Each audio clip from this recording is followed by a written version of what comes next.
Hello there. This is the VictorPrep Vocab podcast. This is Sam, and as always, let's quickly review the words from last time. Those were magnanimous. That means to be forgiving or generous, especially towards someone who is a rival or someone perhaps who's wronged you or insulted you. Our second word was approbation. That means approval or praise. Adulterate. That meant to make something poorer or worse in quality by adding another substance, usually something that is inferior.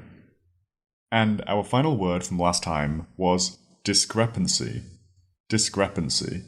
That means a lack of compatibility between two or more facts. That is to say, the facts disagree with each other. Those were our words from last time. I hope that those meanings are not a surprise to you. Let's quickly move on now to the new words. Our first word, episode 34, is emulate. That is spelled E-M-U-L-A-T-E. Late. Emulate. To emulate means to match or try to surpass someone, typically by imitating them. So, if you like to write, for example, as in writing stories, you might want to try and emulate J.K. Rowling, the writer who wrote the Harry Potter books, or J.R.R. Tolkien, who wrote the Lord of the Rings series. So you are trying to emulate them. You are looking at them, looking at their books, and trying to understand how to be like them, because they are obviously some of the most successful writers. So to emulate means to try to imitate someone else, to become like them, to try to equal them, or perhaps even excel like them. Some synonyms are imitate, copy, mirror, follow, or model oneself on.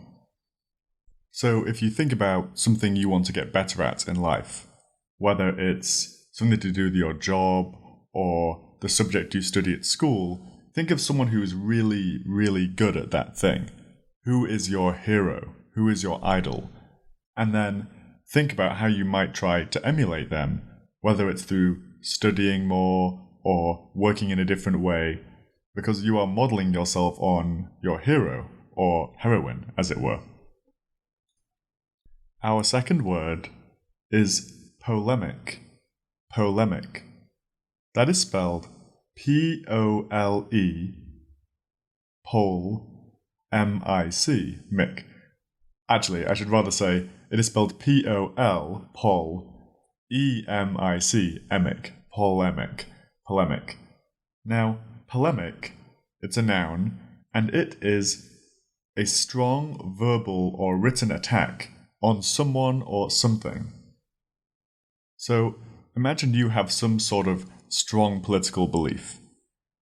Polemic would be if you wrote an article that got published in the paper that was a long explanation of why you dislike or think that another political viewpoint is incorrect. And if you wrote a long and aggressive attack against that other political thought and then put it in the newspaper, that would be polemic. Now, polemic is quite a strong word.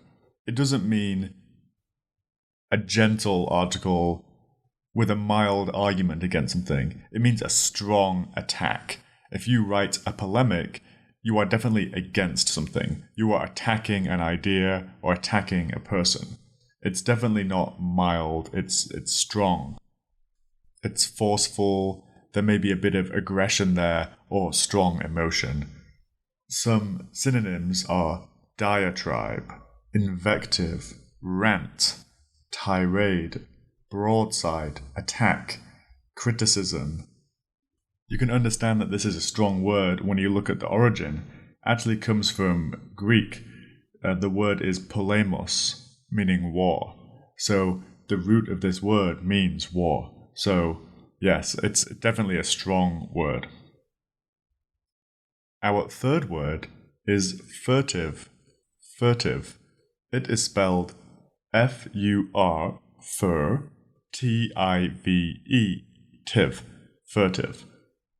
To be furtive is attempting to avoid being noticed, attempting to avoid being seen, or making sure you don't attract any attention. Often that is because of some sort of guilt or a belief that being found or seen would lead to trouble. So, if you are being furtive, you know you've done something wrong.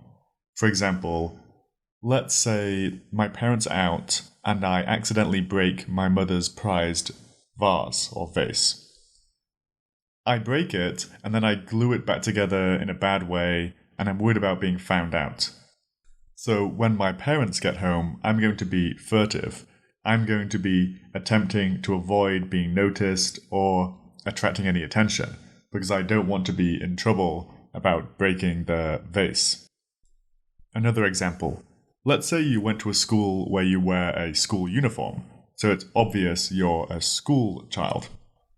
So, if you skip school and go to the nearby town and hang out, you'll probably be acting in a furtive way because you're wearing a school uniform, and anyone who sees you may realize you're skipping school, and therefore you might get into trouble.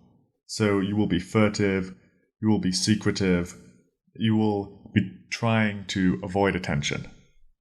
Some synonyms of that are secretive, secret, surreptitious, clandestine, hidden, conspiratorial, cloak and dagger, sneaky, or sly. A word which isn't too distant from this word, which might help you remember this one, is fugitive. Fugitive, meaning someone has committed a crime and they're on the run. A fugitive will be furtive. Maybe that will help you remember it. And our final word for today is scintilla. Scintilla. This has a spelling which may trip you up, so make sure you get this one. It's S-C-I-N, sin, T-I-L-L-A, tilla, scintilla. So just remember that S-C on the start of scintilla. Now, a scintilla means a very small bit of something, a tiny piece of something. It means a tiny trace of something, and it could be a scintilla of a physical substance, like a scintilla of salt. But more often, actually, scintilla is used with a quality like a feeling. So you may have a scintilla of excitement about hearing of some plans for the future, or a scintilla of nervousness before a job interview. The thing to remember is scintilla means a very small amount, a spark of a feeling. Some synonyms are particle, iota, trace, ounce, shred, crumb, or fragment. So, yes, really, scintilla implies a very small amount. That's all our words for today. Now let's review them. So, our first word was emulate. Emulate. To emulate usually means to try to match or surpass someone, usually by imitating them. Polemic is a strong verbal or written attack against someone or usually something. Furtive. Furtive means to avoid notice or attention, usually because of guilt or a belief that any discovery would lead to you getting into trouble. And our final word was scintilla. Scintilla. That means a tiny trace or spark of something, usually a feeling or quality, like a scintilla of courage. Now let's go over our test sentences. In each sentence, I'm going to refer to the meaning of the words of today, but without using those words. And it's up to you to work out which word I'm referring to. The professor wrote an article attacking his rival, believing him to be totally incorrect in his beliefs. When I was late to school, I tried to sneak into class without anyone noticing my arrival. Jim practiced his basketball shot after watching videos of his idol, Reggie Miller. While walking home, late at night, I had the slightest feeling that someone was following me. I didn't feel comfortable until my apartment door was closed behind me.